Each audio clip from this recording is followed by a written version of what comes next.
ज्योती रूपामध्ये प्रगट झाले. ज्योती रूपामध्ये म्हणजे एक जाळ स्तंभ त्यांनी निर्माण केलं आणि निर्माण केल्याच्या नंतर भला मोठा एक प्रकारचा मोठा पोल उभा केल्यासारखं विजयस्तंभ जसा असतो अग्निस्तंभ असतो, अग्निस्तंभामध्ये भगवंत प्रगट झाले आणि ते निर्गुण स्वरूप भगवंताचं होतं. त्याला आकार नव्हता, उकार नव्हता, साकार रूप त्यांनी धारण केलेले नव्हतं. प्रगट झाल्याबरोबर त्या विजय अग्निस्तंभातून त्याने दोन्ही रूपाने सांगायला सुरुवात केलं की बाबा तुम्ही दोघही वाद सोडून द्या आणि तुमचा उत्पत्ती करता मी आहे आणि मी भगवान निर्गुण स्वरूपामध्ये आहे आणि तुम्हाला माझी शक्ती देऊन म्हणजेच तुम्ही अंश आहात.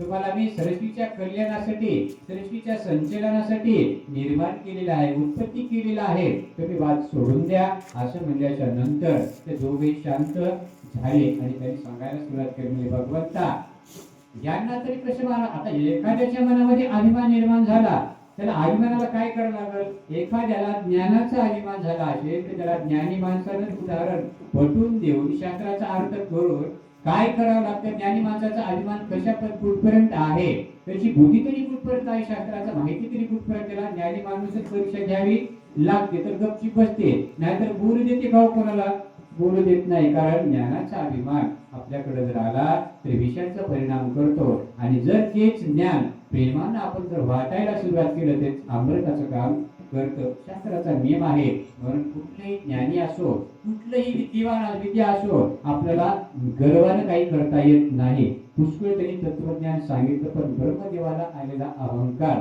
जायला तयार नाही. त्यावेळेस ब्रह्मदेवाचा आलेला अहंकार बघितला, त्याला असं जमना म्हणले. मग त्याला काय करावं लागेल, त्याची जेवढी शक्तीचा उपयोग करता येईल त्याला करून बघू द्या म्हणले. भगवान शंकरांनी सांगितलं ते जे स्तंभ वाट अग्निस्तंभ ज्या रूपामध्ये मी प्रगट झालो त्याचा आधी अंत तुम्ही दोघं शोधून काढा आणि शोधून काढल्याच्या नंतर जन आधी शोधून काढला म्हणजे कुठल्याही कडला जाऊन दाखवा.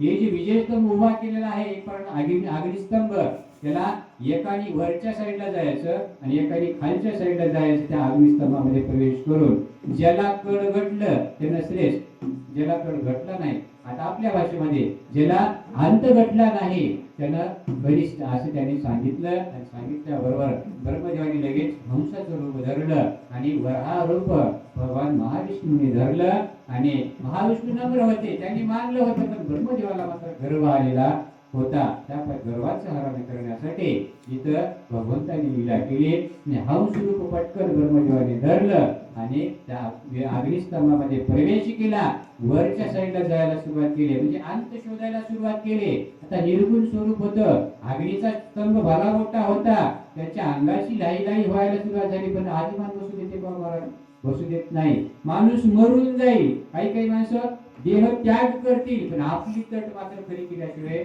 सोडत नाहीत. कारण अभिमान एवढा वाईट असतो आणि तो दुसऱ्याच्या नादी लागणं अभिमानी. जे ज्ञानी आहेत त्याच्याच पाठीवर बसलं, त्याच्याच पाठीमागे लागते, दुसऱ्याच्या लागत नाही. तशा पद्धतीनं ब्रह्मदेवाने मात्र वर जायला सुरुवात केली. हजारो वर्ष निघून गेली, हजारो वर्ष निघून गेले. हंसाचं रूप धरून वर जायला लागले. आधी अंत घटला नाही, हजारो वर्ष निघून गेले. महाविष्णूने सुद्धा वराहाचं रूप घेऊन पाताळामध्ये जायचं, सप्त पाताळाच्या पलीकडे गेले.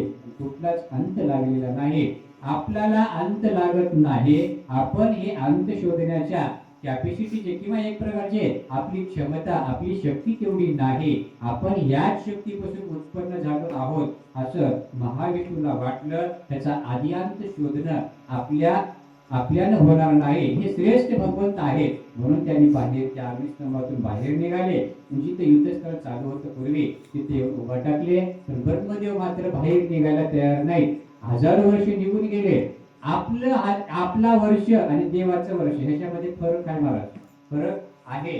तशा पद्धतीनं जर शास्त्रात आता इथं वर्णन सांगले त्याचं विस्तारानं सांगले 20,43,492 वर्षे झाल्याच्या नंतर ब्रह्मदेवाचे 12 तास पूर्ण होतात. 20,00,000 ब्रह्मदेवा लाख वर्ष 20,000 वर्ष झाल्याच्या नंतर एक ब्रह्मदेवाचा एक अर्धा 12 तासाचा दिवस पूर्ण होतो. तेवढ्याच 20,04,000 जेवढे वर्ष आहेत तेवढ्याची रात्र झाल्याच्या नंतर एक दिवस ब्रह्मदेवाचा पूर्ण होतो आणि त्या आयुष्याप्रमाणे ब्रह्मदेवाला आयुष्य आहे 100 वर्ष. त्याच आयुष्याप्रमाणे आयुष्य आहे 100 वर्ष आणि त्यांच्या 100 पट आयुष्य महाविष्णूला आहे आणि त्यांच्या 100 पट आयुष्य भगवान शंकराला आहे आणि सगळ्या ज्यांचा आदि अंतच नाही असे पंचानन असणारे भगवान भोलेनाथ प्रपंच म्हणजे सदाशिव त्याला कुठलंही अंत आणि कुठलंच काही वर्षाचे कालगणना त्यांच्याकडे नाही. त्यांना सगळं ज्ञान होतं. तसं सगळं असताना सुद्धा अभिमान मात्र सुधरू देत नाही. त्या ब्रह्मदेवाच्या जे वर्षाची कालगणना आहे त्या वर्षाने त्यांनी हजारो वर्ष हिंडले. 23 वर्षांनी 1000 वर्ष त्यांनी शोध काढायचा प्रयत्न केला पण आद्यांत मात्र लागला नाही. त्यावेळेस वरून आकाशामधूनच एक केकटीचं फूल वरून यायला सुरुवात केली. आता ती भगवंताची लीला होती. ते कधी काय करतील काही सांगता येत नाही. केकटीचं वरून फूल या ब्रह्मदेवाच्या 100 पटीने वेगानं वरून खाली येत होतं. आता ब्रह्मदेव होते ते ब्रह्मदेवाने केकटीच्या फुलाला उभा टाक म्हणले. उभा टाकल्याबरोबर कुठून आलास म्हणले. काहीच नाही. जिथून ही अग्निस्तंभ पडलाय तिथून खाली आलो म्हणजे पण माझ्यावर किती आहे मला माहित नाही म्हणले. मी जिथून आलो तिथूनच मला कळाले म्हणले. किती वर्ष झाली एवढाच 2000 वर्ष झाले म्हणजे खाली एवढा सारखं पण दिसायला तयार नाही. अद्यांत लागायला तयार नाही असं त्यांना वाटलं. एवढं सांगल्यावर सुद्धा ब्रह्मदेवाचा अभिमान दूर झाला नाही. हजारो वर्ष निघून गेले. त्यांनी भगवान शिवाचा अंत करायचा शोधला किंवा अंत काढायचा शोधला. त्यांचं जे काही शक्तीचा योग आहे कितीतरी शक्ती आहे किती अपार विराट रूप आहे भगवंताचे निर्गुण स्वरूप बघावं म्हणजे ठरलं पण काही अंत लागला नाही. त्यावेळेस एक कपट ब्रह्मदेवाने केलं. त्या केकटीच्या फुलाला सांगितलं जिथं युद्ध झाले आता आपण तिथं जाऊ म्हणजे महाविष्णू तिथं आले असतील आणि ते तिथं थांबले असतील. तू फक्त एवढंच म्हण ब्रह्मदेवाने वरचं टोक या अग्निस्तंभाचं शोधून काढलं आणि त्याचा साक्षीदार मी आहे. त्या टोकाला मी सुद्धा होतो असं तू काय कर साक्षी दे म्हणले. कुठं जाऊन भगवान विष्णूच्या समोर जाऊन दोघेही तिथं आले. येत असताना वाटेमध्ये कामदेव नावाची गाय त्यांना भेटली. आता ते आकाशामध्ये असणारे देवाची गाय असल्यामुळं तिला सुद्धा ब्रह्मदेवाने सांगितलं असं असं करायचं आहे. साक्षी खोटं द्यायचं आहे पण तुम्ही साक्षी द्यायला चला आणि मी ब्रह्मदेव आहे म्हणले. तुम्हाला म्हणले की तुम्हाला पद द्यायला मी तयार आहे. इंद्रपद म्हणले इंद्रपद देतो. अजून सृष्टी निर्माण करायची आहे मला. सगळी शक्ती करायची निर्माण करण्याची शक्ती माझ्याकडे आहे असे त्यांनी सांगितलं. लालची पोटी या गोमातेने सुद्धा साक्षी द्यायला तयार झाल्याच्या नंतर आले. जिथं भगवान महाविष्णू वराह रूप धरून थांबलेले होते. त्यांनी सांगितलं म्हणजे बघा 2 साक्षी मी आणलो.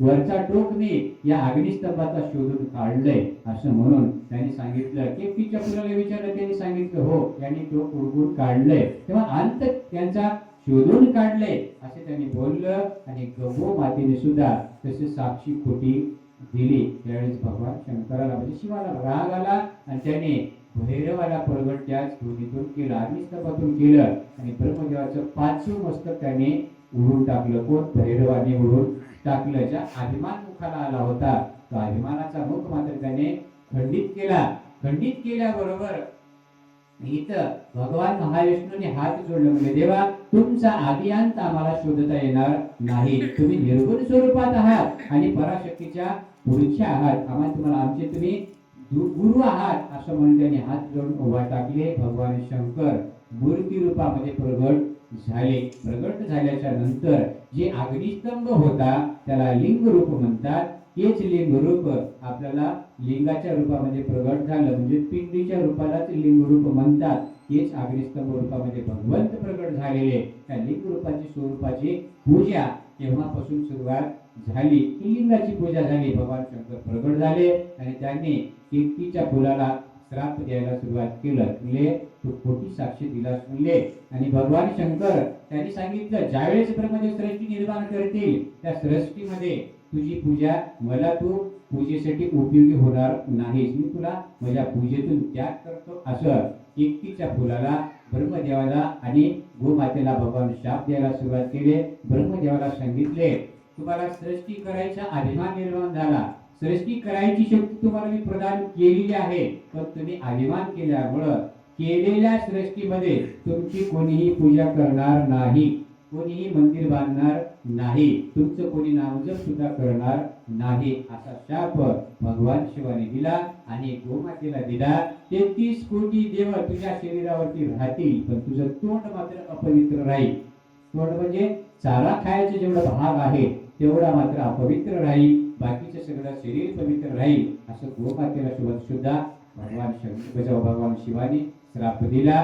त्यावेळेस महाविष्णू मात्र हात जोडून उभा टाकलेले होते. त्यांनी सांगितलं, ब्रह्मदेवाने सृष्टी केल्याच्या नंतर त्यांची तुम्ही पालन करते होसाल, पालन तुमच्याकडे करायचं खातर राहील असं त्यांनी सांगितलं. आणि संहाराचं खातर म्हणजे भगवान शंकराकडे राहील. माझाच अपूर्ण अवतार असलेले भगवान शंकर म्हणजे माझा स्वरूप राहील, त्याच्यामध्ये माझ्यामध्ये भिन्नता राहणार नाही. पण सृष्टीसाठी हे मी स्वरूप तुमच्यासोबत शंकराचं रूप सुद्धा देऊन टाकतो असं भगवान शिवानी ब्रह्म विष्णू महेश यांना कार्य दिलं आणि श्राप दिल्याबरोबर आता ब्रह्मदेवाला थोडासा अभिमान गळून गेल्याच्या नंतर त्यांनी सांगितलं, देवा माझ्याकडून चूक झाली.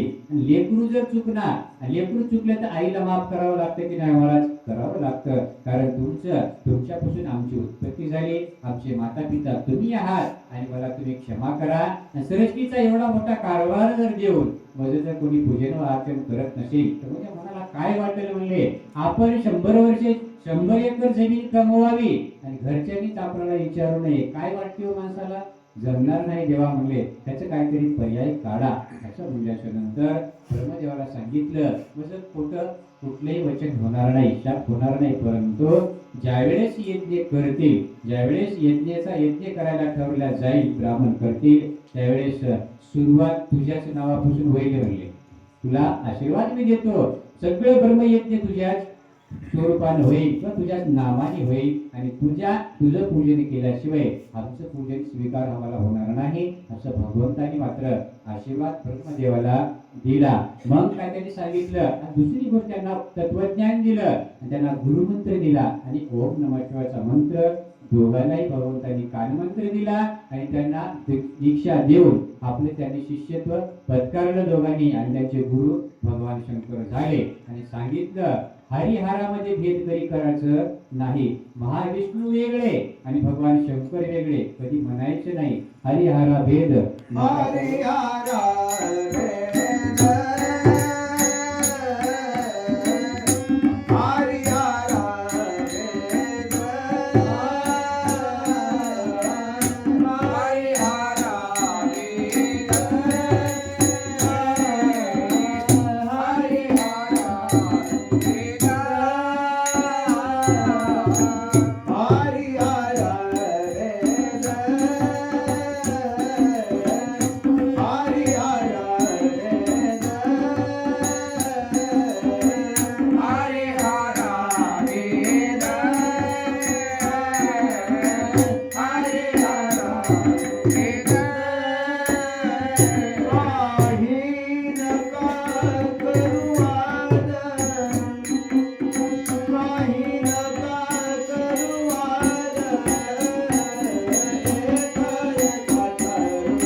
भगवान शंकराने मात्र भगवान शिवानी मात्र सगळ्यांना आशीर्वाद दिला आणि सांगितलं, बाबा म्हणजे भजन पूजन तुम्ही